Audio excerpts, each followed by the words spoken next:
ಸಾಧ್ಯವಾದಷ್ಟು ಬೇಗ ಬಂದ್ಬಿಡು ಶೌರ್ಯ ಅಂದ್ಲು ತ್ರಿಷಾ. ಸರಿ ಆಯಿತು ಅಂತ ಹೇಳಿ ಶೌರ್ಯ ತ್ರಿಷಾ ತುಟಿಗಳು ಮುದ್ದಾಡ್ದ. ಸ್ವಲ್ಪ ಹೊತ್ತಿಗೆ ತ್ರಿಷಾನ್ ಬಿಟ್ಟು ದೂರ ಸರಿದ ಶೌರ್ಯ.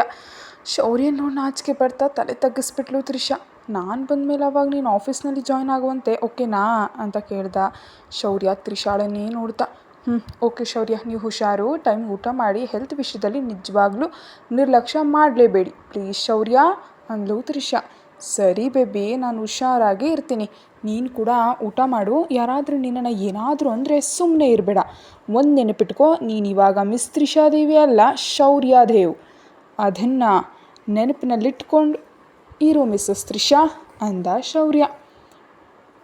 ಸರಿ ಶೌರ್ಯ ಅಂತ ಹೇಳಿದ್ಲು ತ್ರಿಷಾ ಶೌರ್ಯನ ಶರ್ಟ್ ಬಟನ್ಸ್ ತಿರುಗಿಸ್ದ. ಶೌರ್ಯ ತನ್ನ ವಾಲೆಟ್ ತೆಗೆದು ಒಂದು ಕಾರ್ಡ್ ಕೊಟ್ಟ ತ್ರಿಷಾಗೆ. ಏನಿದು ಅಂತ ಕೇಳಿದ್ಲು ತ್ರಿಷಾ ಅದನ್ನು ನೋಡಿ. ಅದು ಕೂಡ ತಿಳಿಯಲ್ವಾ ದಡ್ಡಿ, ಅದು ಕ್ರೆಡಿಟ್ ಕಾರ್ಡ್ ಅಂದ ಶೌರ್ಯ.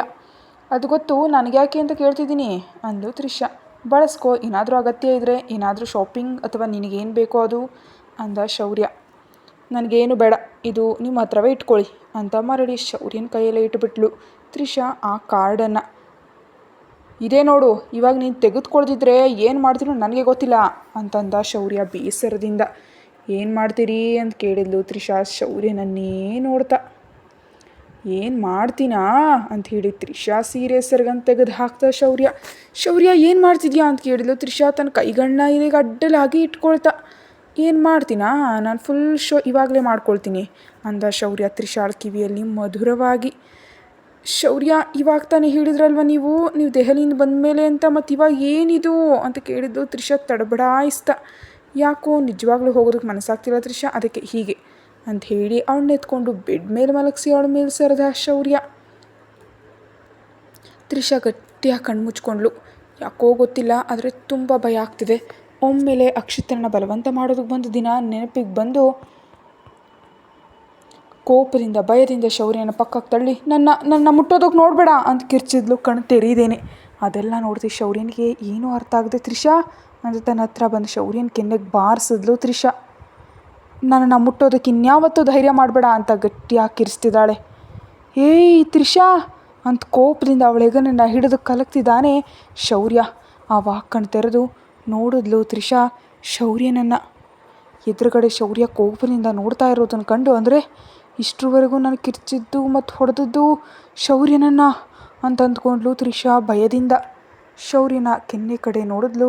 ಕೆಂಪಗೆ ಕಂದು ಹೋಗಿರೋದನ್ನು ನೋಡಿ ಸಾರಿ ಶೌರ್ಯ, ರಿಯಲಿ ಸಾರಿ ಅಂದ್ಲು ತ್ರಿಷಾ ನಿಜವಾಗ್ಲೂ ಏನಾಯಿತು ಸಡನ್ನಾಗಿ? ಇಷ್ಟರವರೆಗೂ ಚೆನ್ನಾಗಿದ್ದೆ ಅಲ್ವಾ? ನಿಜವಾಗಿಯೂ ನಾನಂದರೆ ನಿನಗೆ ಇಷ್ಟ ಇದೆಯಾ ಅಂತ ಕೇಳ್ದ ಶೌರ್ಯ ಅನುಮಾನದಿಂದ.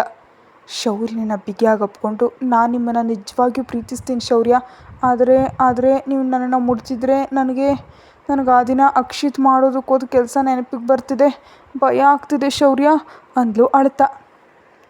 ಅವಳ ಸಂಕಟ ಅರ್ಥ ಆದ ಶೌರ್ಯನಿಗೆ ಕೋಪ ಬಂತು ಅಕ್ಷಿತ್ ಮೇಲೆ. ಏಯ್, ನಿನಗೆ ನರಕ ಅಂದರೆ ಏನಂತ ತೋರಿಸ್ತೀನಿ ಅಂತ ಅಂದ್ಕೊಂಡ ಶೌರ್ಯ ಕೋಪದಿಂದ. ಸಾರಿ ಶೌರ್ಯ ಅಂದ್ಲು ತ್ರಿಷಾ. ನೀನು ಯಾಕೆ ಸಾರಿ ಹೇಳ್ತಿದ್ಯಾ? ನೀನೇನು ತಪ್ಪು ಮಾಡಿಲ್ಲ, ಹಾಗೆ ತಪ್ಪು ಮಾಡ್ದೋಳ್ ಥರ ಸಾರಿ ಹೇಳಬೇಡ ತ್ರಿಷಾ ಅಂತ ಹೇಳ್ತಾವಳು ಸೆರಗನ್ನು ಸರಿಯಾಗಿ ಮುಚ್ಚಿ ಅಲ್ಲಿಂದ ಹೋದ ಶೌರ್ಯ ಅವ್ರು ಬೇಸರ ಪಟ್ಕೊಂಡಾಗಿದೆ ಅಂತ ಅಂದ್ಕೊಂಡ್ಲು ಮನಸ್ಸಿನಲ್ಲಿ ದುಃಖದಿಂದ. ಶೌರ್ಯ ಮಾತ್ರ ಅಲ್ಲಿಂದ ಸೂರ್ಯನನ್ನು ಕರ್ಕೊಂಡು ತನ್ನ ಹಳೆಯ ಮನೆಗೆ ಹೊರಟ. ಹೇಯ್, ಫ್ಲೈಟ್ ಟೈಮ್ ಆಗ್ತಿದೆ, ಇವಾಗ ಮನೆಗೆ ಯಾಕೆ ಅಂತ ಕೇಳ್ದ ಸೂರ್ಯ. ಈ ಫ್ಲೈಟ್ ಇಲ್ದಿದ್ರೆ ಇನ್ನೊಂದು 2 ಗಂಟೆಯಲ್ಲಿ ಮತ್ತೊಂದು ಫ್ಲೈಟ್ ಇದೆ, ಅದಕ್ಕೆ ಹೋಗೋಣ ಅಂತ ಹೇಳಿ ಒಳಗೆ ಹೋದ ಕೋಪದಿಂದ. ಅಷ್ಟೊತ್ತಿಗಲ್ಲ ಅಕ್ಷಿತಿದ್ದಾನೆ. ನೋಡೋದಕ್ಕೆ ಒಣಗಿ ಹೋಗಿ ನೀರಸವಾಗಿ ಜೀವನೇ ಇಲ್ಲದೆ ಇರೋ ಥರ ಇದ್ದಾನೆ. ಶೌರ್ಯ ಕೋಪದಿಂದ ನೋಡ್ತಾ ಒಂದೇ ಪೆಟ್ಟು ಕೊಟ್ಟ ಅಕ್ಷಿತ್ಗೆ. ಪೆಟ್ಟಿನ ರಭಸಕ್ಕೆ ಕೆಳಗೆ ಬಿದ್ದ ಬಾಯಿಂದ ರಕ್ತ ಕೂಡ ಬಂತು ಅಕ್ಷಿತ್ಗೆ. ಏನೋ ನನ್ನ ಮಗನೇ, ನಿನಗೆ ನನ್ನ ಹೆಂಡತಿ ಬೇಕಾ, ನನ್ನ ತ್ರಿಷಾ ಬೇಕಾ? ನಿಜಕ್ಕೂ ಅವಳನ್ನ ಎಷ್ಟು ಹೆದರ್ಸಿದ್ಯೋ ನನ್ನ ಮಗನೇ ಅಂತ ಇಷ್ಟ ಬಂದು ಹಾಗೆ ಹೊಡಿತಾ, ಇನ್ನು ಹೇಳಬೇಕಂದ್ರೆ ನಾಯಿಗೆ ಹೊಡೆದಂತೆ ಹೊಡಿತಾ ಇದ್ದಾನೆ ಶೌರ್ಯನ ಕೋಪದ ಬಗ್ಗೆ ಸೂರ್ಯನೂ ಸೇರಿ ಅಲ್ಲಿದ್ದು ಎಲ್ರಿಗೂ ತಿಳಿದಿರೋದ್ರಿಂದ ಯಾರೂ ಏನೂ ಮಾತಾಡ್ತಿಲ್ಲ. ಶೌರ್ಯ ಅವನನ್ನು ಎಷ್ಟು ಹೊಡಿತಿದ್ರೂ ಶೌರ್ಯನ ಕೋಪ ತೀರ್ತಿಲ್ಲ, ಅಂದಕ್ಕೂ ಹೆಚ್ಚಾಗ್ತಾನೇ ಇದೆ. ತನ್ನ ಕಣ್ಣು ಮುಂದೆ ತ್ರಿಷಾ ಭಯಪಟ್ಟಿರೋದೇ ಕಾಣಿಸ್ತಿದೆ. ನನ್ನ ತ್ರಿಷಾಳನ್ನು ಎಷ್ಟು ಹಿಂಸಿಸಿದ್ದೀರಾ ಬಾಲ್ಯದಿಂದ ಅಂತ ಹೇಳಿ ಸೋಮೇಶ್ವರರಾವ್ ಮತ್ತು ಶಕುಂತಳನ್ನು ಕೂಡ ಎಳ್ಕೊಂಡು ಬಂದು ಹೊಡಿತಿದ್ದಾನೆ ಶೌರ್ಯ. ಆ ಮೂವರ ಆರ್ತನಾದಗಳಿಂದ ಆ ಇಡೀ ಮನೆ ನಡುಗ್ ಹೋಗ್ತಿದೆ. "ಈ ಶೌರ್ಯ ಸತ್ತು ಹೋಗ್ತಾರ ಕಣೋ, ಅವ್ರು ಬಿಡು" ಅಂದ ಸೂರ್ಯ ಶೌರ್ಯನ ತಡೆಯೋ ಪ್ರಯತ್ನ ಮಾಡ್ದ. "ಇವರು ಸತ್ರು ಪರವಾಗಿಲ್ಲ ಕಣೋ ನನಗೆ" ಅಂದ ಶೌರ್ಯ ಅವ್ರನ್ನ ಹೊಡಿತ. ಅಕ್ಷಿತ್ ಮಾತ್ರ ಶೌರ್ಯ ಹೊಡಿತಿದ್ದ ಪೆಟ್ಟುಗಳನ್ನ ತಡೀಲಾರದೆ ಪ್ರಜ್ಞೆ ತಪ್ಪು ಬಿದ್ದ. ಅದನ್ನು ನೋಡಿ ಶಕುಂತಲಾ ಮತ್ತು ಸೋಮೇಶ್ವರರಾವ್ಗೆ ಭಯ ಉಂಟಾಯಿತು.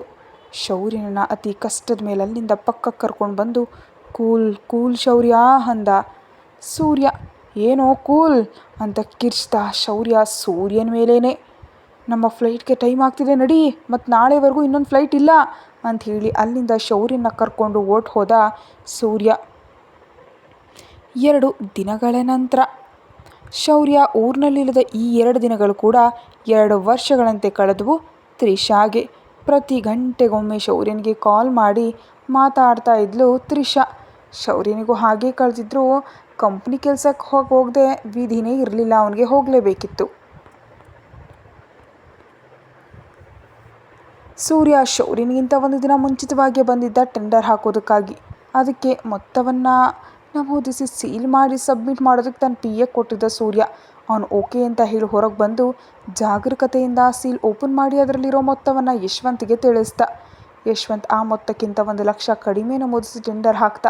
ಟೆಂಡರ್ ಮುಗಿದ ಮರುದಿನ ರಾತ್ರಿಗೆ ಮನೆಗೆ ತಲುಪಿದ ಶೌರ್ಯ. ಆ ದಿನ ಬರಲ್ಲ, ಮರುದಿನ ಬರ್ತೀನಿ ಅಂತ ಹೇಳಿದ್ರಿಂದ ಆ ದಿನವೂ ಬೇಸರದಿಂದಲೇ ಕಳೆದಿದೆ ತ್ರಿಷಾಗೆ.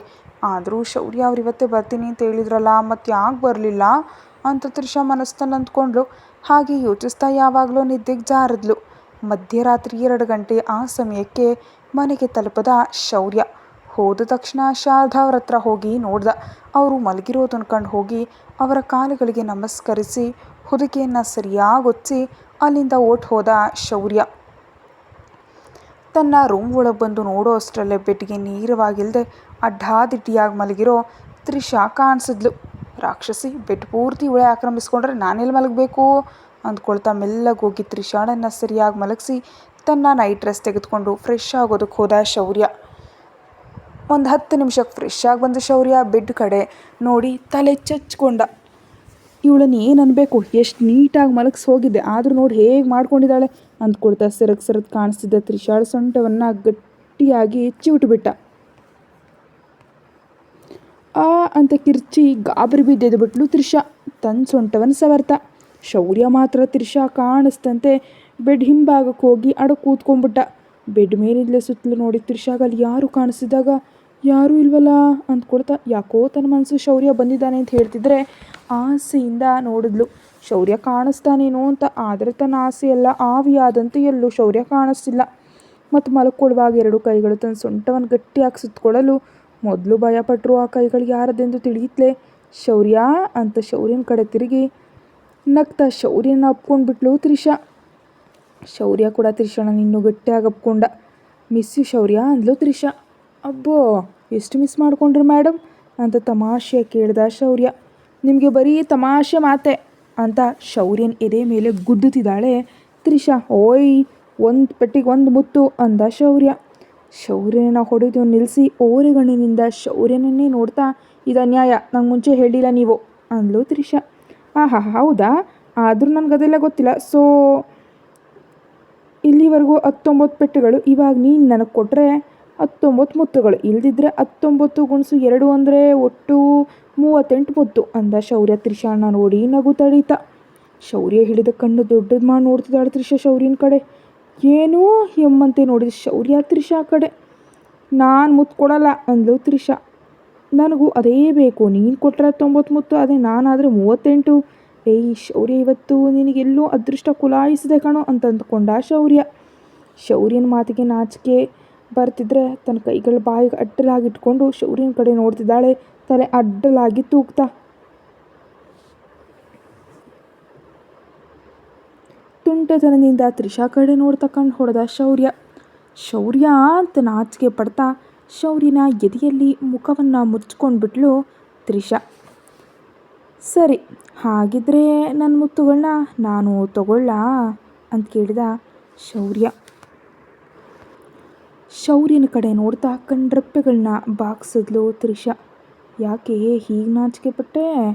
ನನ್ನನ್ನು ಇನ್ನೂ ಇನ್ನೂ ನಿನ್ನ ಮಾಯೆಯಲ್ಲಿ ಕೆಡುತ್ತಿದೆಯಾ ಅಂತ ಕೇಳಿದ ಶೌರ್ಯ. ಶೌರ್ಯನ ಬಾಯಿಗೆ ಕೈ ಅಡ್ಡ ಇಟ್ಟು, ನೀನು ಮಲಗು, ನಾನು ಅಮ್ಮನ ಹತ್ರ ಹೋಗ್ಬಿಡ್ತೀನಿ ಅಂದ್ಲು ತ್ರಿಷಾ ಬೆದರಿಸುವಂತೆ. ಹೌದಾ, ಹೋಗಮ್ಮ, ಹೇಗೆ ಹೋಗ್ತೀಯೋ ನೋಡ್ತೀನಿ ನಾನು ಕೂಡ ಅಂತಂದ ಶೌರ್ಯ. ಶೌರ್ಯ, ಇದು ಅನ್ಯಾಯ ಹೇಳ್ತಿದ್ದೀನಿ ಅಂದ್ಲು ತ್ರಿಷಾ. ಮತ್ತೆ ನನ್ನಲ್ಲಿ ಒಂದಾಗ್ಬಿಡ್ತೀನಿ, ನಾವು ಒಂದಾಗ್ಬಿಡೋಣ ಅಂತೆಲ್ಲ ಅಂದೆ. ಈ ಮುತ್ತಿಗೆ ಎದುರಿ ಹೋದರೆ ಇನ್ನು ಆ ವಿಷಯದಲ್ಲಿ ಹೇಗೆ ಬಂಗಾರ ಅಂತ ಕೇಳಿದ ಶೌರ್ಯ. ನಿಜಕ್ಕೂ ನಾಚಿಕೆ ಇಲ್ಲದಂತಾಗಿದೆ ಶೌರ್ಯ ನಿನಗೆ.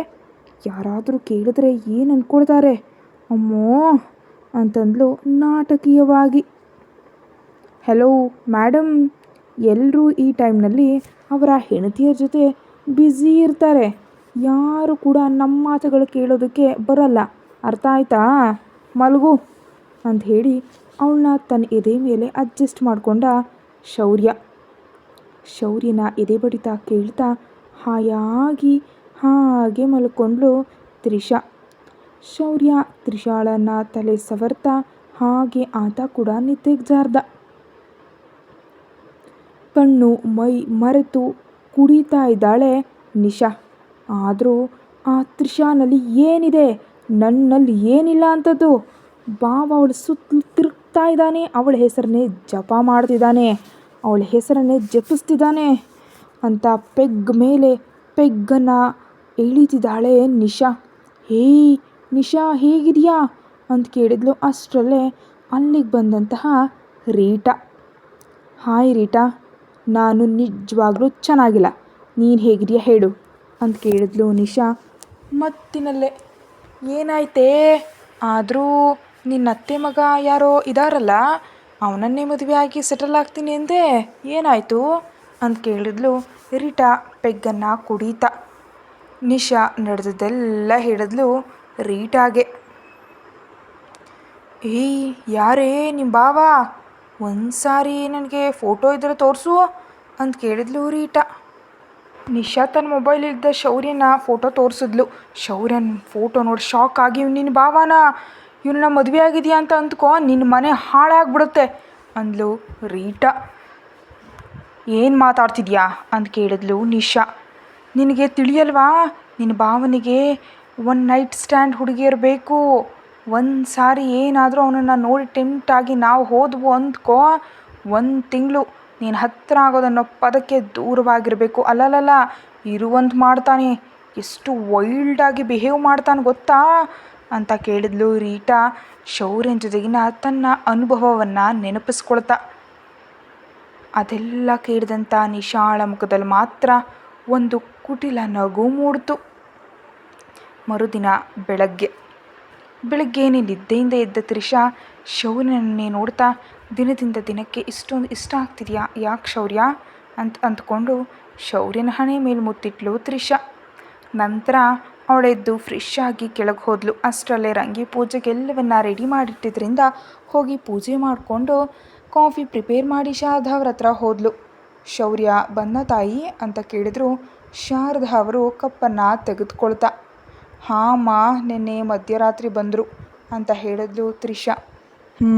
ಸರಿ, ಒಂದು ಸಾರಿ ಅವನ್ನ ಬಂದು ನನ್ನನ್ನು ಭೇಟಿ ಮಾಡೋದಕ್ಕೆ ಹೇಳ್ತಾಯಿ ಅಂತಂದರು ಶಾರದಾ ಅವರು. ಸರಿ ಅಮ್ಮ, ಹೇಳ್ತೀನಿ ಅಂತ ಹೇಳಿ ಸೂರ್ಯ ಅವರಿಗೂ ಕಾಫಿ ಕೊಟ್ಟು ಶೌರ್ಯನಿಗಾಗಿ ಹೋದ್ಲು ತನ್ನ ರೂಮಿಗೆ. ತ್ರಿಷಾ ಅಷ್ಟೊತ್ತಿಗೆ ಇನ್ನೂ ಶೌರ್ಯ ಮಲಗಿರೋದು ನೋಡಿ ಕಾಫಿ ಕಪ್ ಪಕ್ಕದಲ್ಲಿಟ್ಟು ಸೀರೆಯನ್ನು ಸೊಂಟಕ್ಕೆ ಸಿಕ್ಕಿಸಿ, ಮಾಡಿದ ಆ್ಯಕ್ಟಿಂಗ್ ಸಾಕು ಯಜಮಾನ್ರೆ, ಎದ್ದು ಕಾಫಿ ಕುಡೀರಿ ಅಂದ್ಲು ತ್ರಿಷಾ. ನಾನಿದ್ದೇ ಇದ್ದೀನಿ ಅಂತ ಇವಳಿಗೆ ಹೆಂಗಪ್ಪ ತಿಳಿಯಿತು ಅಂತಂದ್ಕೊಂಡ ಶೌರ್ಯ ಮನಸ್ಸಿನಲ್ಲೇ. ಯೋಚಿಸಿದ ಸಾಕು, ನಾನು ಅಕ್ಕಿ ರೂಮ್ನಿಂದ ಹೊರಗೆ ಬರತ್ಲೆ ನಿಮ್ಮನ್ನು ನೋಡಿದೆ, ಕುಡೀರಿ ಅಂದ್ಲು ತ್ರಿಷಾ. ರಾಕ್ಷಸಿ ನೋಡ್ಬಿಟ್ಟಿದ್ದಾಳಲ್ಲ ಅಂತಂದ್ಕೊಂಡ ಶೌರ್ಯ. ತ್ರಿಷಾ ನಗ್ತಾ ಅಲ್ಲಿಂದ ಹೋದ್ಲು. ತ್ರಿಷಾ ಹೋದ್ಮೇಲೆ ಎದ್ದ ಶೌರ್ಯ. ಅಲ್ಲ, ಗಂಡ ಒಬ್ಬನೇ ಕಾಫಿ ಕುಡಿತಿದ್ದಾನೆ, ಅವನಿಗೆ ಕಂಪ್ನಿ ಕೊಡಬೇಕಂತ ಏನಾದರೂ ಇದೆಯಾ ಇವಳಿಗೆ ಯಾವಾಗ ನೋಡಿದ್ರೂ ಹಕ್ಕಿ ಥರ ಹೋಗ್ತಿರ್ತಾಳೆ ಅಂತ ಅಂದ್ಕೊಂಡ ಶೌರ್ಯ. ಹೊರಗೆ ಬಂದಂಥ ತ್ರಿಷಾಗೆ ಆವಾಗ ನೆನಪಿಗೆ ಬಂತು ಶಾರದಾ ಅವರು ಶೌರ್ಯನನ್ನು ಕರೆದ ವಿಷಯ. ಅಯ್ಯೋ ಹೌದಲ್ವಾ, ಅಮ್ಮ ಶೌರ್ಯನನ್ನು ಕರೆದ್ರಲ್ಲ, ಮರ್ತು ಹೋದೆ ಅಂತ ಅಂದ್ಕೊಂಡು ಮತ್ತೆ ರೂಮೊಳಗೆ ಹೋದ್ಲು. ಅಷ್ಟೊತ್ತಿಗೆ ಶೌರ್ಯ ಕಾಫಿ ಕುಡಿತಾ ಕಾಣಿಸಿದ್ರಿಂದ, ಶೌರ್ಯ ಹೇಳೋದು ಮರ್ತು ಹೋದೆ, ಅದು ಅಮ್ಮ ನಿನ್ನನ್ನು ಒಂದು ಸಾರಿ ಕೆಳಗೆ ಬರೋದಕ್ಕೆ ಹೇಳಿದ್ದಾರೆ ಅಂತಂದ್ಲು ತ್ರಿಷಾ. ಶೌರ್ಯ ಮಾತ್ರ ಏನೂ ಮಾತಾಡದೆ ಮೇಲಿಂದ ಕೆಳಗಿನವರೆಗೆ ಸ್ಕ್ಯಾನ್ ಮಾಡಿ ನೋಡ್ತಿದ್ದ ತನ್ನ ಹೆಂಡತಿಯನ್ನು. ಲೈಟ್ ಕ್ರೀಮ್ ಕಲರ್ ಸೀರೆ, ಅದಕ್ಕೆ ಅದೇ ಬಣ್ಣದ ಬ್ಲೌಸ್, ಕೂದಲನ್ನು ಲೂಸಾಗಿ ಹೆಣೆದಿದ್ದಾಳೆ. ಹಣೆಯಲ್ಲಿ ಕೆಂಪು ಬಣ್ಣದ ಸಣ್ಣ ಬಿಂದಿ, ಅದರ ಕೆಳಗೆ ಕುಂಕುಮ, ಸಿಂಧೂರದ ಜಾಗದಲ್ಲಿ ಕುಂಕುಮ, ಕುತ್ತಿಗೆಯಲ್ಲಿ ತಾಳಿ ಹಾಗೂ ಸಣ್ಣ ಮಣಿಗಳು. ತುಂಬ ಅಂದರೆ ತುಂಬ ಇಷ್ಟ ಆಗೋದ್ಲು ತ್ರಿಷಾ. ಶೌರ್ಯನಿಗೆ ಅವಳನ್ನ ಹಾಗೆ ನೋಡ್ತಿದ್ರೆ ಶೌರ್ಯನ ನೋಟ ತಿಳಿಯುತ್ತಿದ್ದಂತೆ, ಶೌರ್ಯ ನಾನು ಹೋಗ್ತಿದ್ದೀನಿ ಅಂಥೇಳಿ ಹಿಂದಕ್ಕೆ ತಿರುಗಿ 2 ಹೆಜ್ಜೆ ಇಡೋ ಅಷ್ಟರಲ್ಲೇ ತ್ರಿಷಾಳ ಬಳಿ ಸೇರಿ, ಎಲ್ಲಿಗೆ ತಪ್ಪಿಸ್ಕೊಳ್ತಿದ್ಯಾ ಅಂತ ಕೇಳ್ದ ಶೌರ್ಯ ತ್ರಿಷಾಳ ಕಿವಿಯಲ್ಲಿ ಮಧುರವಾಗಿ. ನಾನು ಎಲ್ಲಿಗೆ ತಪ್ಪಿಸ್ಕೊಳ್ತೀನಿ ಶೌರ್ಯ ಅಂತ ಕೇಳಿದ್ಲು ತ್ರಿಷಾ. ಅದೇ ನಾನು ಕೇಳ್ತಿದ್ದೀನಿ, ಮುಂಚೆ ಇದು ಹೇಳು, ಬಾಕಿ ಉಳಿದ ನನ್ನ ಮುತ್ತುಗಳನ್ನ ಯಾವಾಗ ತೆಗೆದುಕೊಳ್ಳಿ? ನೋಡು, ಮತ್ತೆ ಲೇಟ್ ಆದರೆ ಬಡ್ಡಿ ಹೆಚ್ಚಾಗುತ್ತೆ, ದಿನಕ್ಕೆ 10 ಮುತ್ತುಗಳು ಅಂದ ಶೌರ್ಯ. ತ್ರಿಷಾ ನಾಚಿಕೆ ಪಡ್ತಾ, ಆಗಲೇ 4 ಮುತ್ತುಗಳು ಮುಗಿದು ಹೋದ್ವು ಅಂದ್ಲು ಮೆಲ್ಲಗೆ. ಯಾವಾಗ ಅಂತ ಕೇಳ್ದ ಶೌರ್ಯ. ಹೆಲೋ ಸರ್, ರಾತ್ರಿ ಮುತ್ತುಗಳ ವಿಷಯ ನೀವು ಮರ್ತಿರಬಹುದು, ನಾನಲ್ಲ ಅಂದ್ಲು ತ್ರಿಷಾ. ರಾಕ್ಷಸಿ ಎಲ್ಲ ನೆನ್ಪಿಟ್ಕೊಳ್ತಾಳೆ ಅಂತ ಅಂದ್ಕೊಂಡ ಶೌರ್ಯ. ಅಷ್ಟರಲ್ಲೇ ಅಣ್ಣ ಅಂತ ರೂಮ್ ಬಾಗಿಲು ತೆರೆದ ಅಕ್ಕಿ ಅಲ್ಲಿ ಶೌರ್ಯ ಮತ್ತು ತ್ರಿಷಾ ಇದು ಪೊಸಿಷನ್ ನೋಡಿ ತಕ್ಷಣ ಬಾಗಿಲು ಹಾಕಿ, ಸಾರಿ ನಾನೇನು ನೋಡಿಲ್ಲ ಅಂತ ಗಾಬರಿಯಿಂದ ಅಲ್ಲಿಂದ ಸೂರ್ಯನ ಹತ್ರ ಓಡಿ ಹೋಗ್ಬಿಟ್ಲು. ಏನೇ ನಿನ್ನ ಅಣ್ಣನ ಕರ್ಕೊಬಾ ಅಂತ ಹೇಳಿದ್ರೆ ಒಬ್ಬಳೇ ಬಂದಿದೆಯಲ್ಲೇ ಅಂತ ಕೇಳಿದ ಸೂರ್ಯ. ಅಣ್ಣ ಅದು ಅದಕ್ಕೆ ಜೊತೆ ಬ್ಯುಸಿ ಇದ್ದಾನೆ ಸೂರ್ಯ ಅಂದ್ಲು ಅಕ್ಕಿ. ಇವನು ಬೆಳಗ್ಗೆನೇ ಶುರು ಮಾಡಿಬಿಟ್ನಾ ಅಂದ್ಕೊಂಡು ಶೌರ್ಯನಿಗೆ ಕಾಲ್ ಮಾಡ್ದ ಸೂರ್ಯ. ಇವಾಗ ನಾನು ಅಕ್ಕಿ ಹತ್ರ ಹೇಗೆ ಹೋಗಲಿ ಶೌರ್ಯ, ಅವಳು ಏನು ಅಂದ್ಕೊಳ್ತಾಳೆ ಅಂತ ಮೂತಿ ಉದ್ದ ಮಾಡ್ಕೊಂಡು ಕೇಳಿದ್ಲು ಶೌರ್ಯ ತನ್ನ ಗಂಡನ್ನ. ನಿನ್ನ ಥರ ಏನೂ ಅಂದ್ಕೊಳ್ಳಲ್ಲ ಬಿಡು, ನನ್ನ ತಂಗಿ ಅವಳು ಅರ್ಥ ಮಾಡ್ಕೊಳ್ತಾಳೆ, ಆದರೂ ನೀನು ಬಂದಾಗ ಬಾಗಿಲು ಲಾಕ್ ಮಾಡಬೇಕಿತ್ತಲ್ವ ಬಂಗಾರ ಅಂತ ಕೇಳ್ದ ಶೌರ್ಯ. ಆಹಾ, ನನಗೇನು ಗೊತ್ತು ಸರ್ರು ಬೆಳಗ್ಗೆನೇ ಈ ಮೂಡ್ನಲ್ಲಿ ಇರ್ತಾರೆ ಅಂತ, ನಾನೇನು ಕನ್ಸ್ಕೊಂಡಿರಲಿಲ್ಲ ಅಲ್ವಾ ಅಂದ್ಲು ತ್ರಿಷಾ. ಅಷ್ಟರಲ್ಲೇ ಸೂರ್ಯ ಕಾಲ್ ಮಾಡಿದ್ರಿಂದ, ನೋಡು ಶೌರ್ಯಗೆ ಯಾರೋ ಫೋನ್ ಮಾಡ್ತಿದ್ದಾರೆ ಅಂತ ಅತಿ ಕಷ್ಟದ ಮೇಲೆ ಶೌರ್ಯನಿಂದ ದೂರ ಸರಿದು ಅಲ್ಲಿಂದ ಹೊರಗೆ ಬಂದೇ ಬಿಟ್ಲು ತ್ರಿಷಾ. ಶೌರ್ಯ ನಗ್ತಾ ಹೋಗಿ ಫೋನ್ ನೋಡಲಾಗಿ ಅದು ಸೂರ್ಯನಿಂದ ಬರ್ತಿರೋ ಕಾಲ್ ಅಂತ ತಿಳಿದು ಅಲ್ಲಿಂದ ಸೂರ್ಯನ ಹತ್ರ ಹೋದ ಶೌರ್ಯ. ಅಕ್ಕಿ ಅಷ್ಟರಲ್ಲೇ ಶಾರದಾ ಅವರನ್ನು ಕೂಡ ಕರೆದಿದ್ದರಿಂದ ಅಲ್ಲೇ ಇದ್ದರು ಎಲ್ಲರೂ ಕೂಡ. ಯಾಕೋ ಅಕ್ಷರ ಮುಖ ನೋಡೋದಕ್ಕೆ ನಾಚಿಕೆ ಆಗ್ತಿತ್ತು ತ್ರಿಷಾಗ್ ಮಾತ್ರ. ಶೌರ್ಯ ಬರುತ್ತಲೇ, ಏಯ್ ತ್ರಿಷಾ ಎಲ್ಲಿದ್ದಾಳೆ ಅಂತ ಕೇಳಿದ ಸೂರ್ಯ. ಗೊತ್ತಿಲ್ಲ, ಮೇ ಬಿ ಕಿಚನಲ್ಲಿದ್ದಾಳೆ ಅನಿಸುತ್ತೆ ಅಂದ ಶೌರ್ಯ. ಅಣ್ಣ ನಾನು ಕರ್ಕೊಂಡು ಬರ್ತೀನಿ ಅಂಥೇಳಿ ಅಲ್ಲಿಂದ ತ್ರಿಷಾಳ ಬಳಿಗೆ ಹೋದ್ಲು ಅಕ್ಷರ. ಕತೆ ಮುಂದುವರಿಯುತ್ತೆ. ಹೆಚ್ಚಿನದಕ್ಕಾಗಿ ಚಾನಲ್ಗೆ ಮೆಂಬರ್ಶಿಪ್ ತೊಗೊಳ್ಳಿ, ಹಾಗೆ ದಯಮಾಡಿ ಸಬ್ಸ್ಕ್ರೈಬ್ ಮಾಡೋದ್ರ ಮೂಲಕ ವಿಡಿಯೋ ನೋಡಿ ಪ್ಲೀಸ್.